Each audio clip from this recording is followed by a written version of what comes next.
Go. Many Canadians who survived the quake are trying to find ways to get home. CTV's Tom Clarke met a group from the Sauble Christian Fellowship.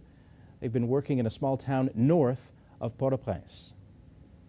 Mixed emotions about going home? Very mixed emotions. We have a lot of friends here and a lot of what we would consider our family, some of which we haven't even heard from.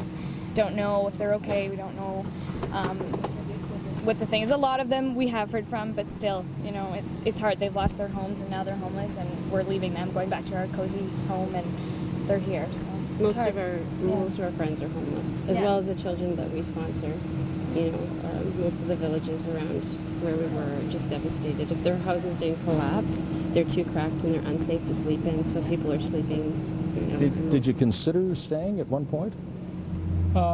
We considered staying until we felt it was time to leave, and we were never in any danger after the quake, and we had supplies and we were able to help, and that was important. And we knew it would be congested here at the embassy. We heard of long lines here and people with medical needs that needed to get out.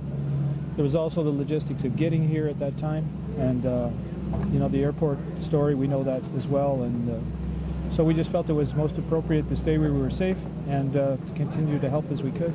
Yeah. And is there a sense, too, that at this point it might be counterproductive for you to be here in terms of supplies and aid and help and that sort of thing? That was my biggest anxiety, was coming here, because where we were kind of in the country, we're safe, we had supplies, you know, we were in a building we were familiar with. If tremors started, which they continue to happen, we knew how to get out, you know, and the thought of coming in the midst of Port-au-Prince and being in an embassy building is a little unnerving. It's a little scary. Yeah. I was a little anxious getting ready this morning to come here. Yeah. From what you've seen when you've been going around, in terms of the aid that's coming in, there's a lot of it coming in.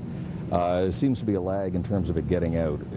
Have you seen that same sort of thing, that lag between getting the aid in and to where it needs to be? Well, there's lots of logistical challenges because there's a shortage of fuel, and we're told that fuel prices, if you can get it, have quadrupled, maybe quintupled or whatever. And so people that would normally be trucking are not trucking, whether that's water trucks or food trucks, or it's hard to get water. So getting it from and the port, of course, is damaged, so getting it from, I assume most of it's coming in at the airport, getting it transported from the airport to people that need it's going to be difficult. And the mission trucks, for example, are now fully engaged in delivering food. And the little truck that we have down at Taitu Orphanage has been called into service to deliver food. And so I think everybody will pitch in and help as they can. What do you figure the future is here? I think it's going to take a very long time. It's almost like they went so far ahead in the future, but are coming up to times, but now it's just like you're going to have to start all over again. Tom Clarke and the Sauble Christian Fellowship in Haiti.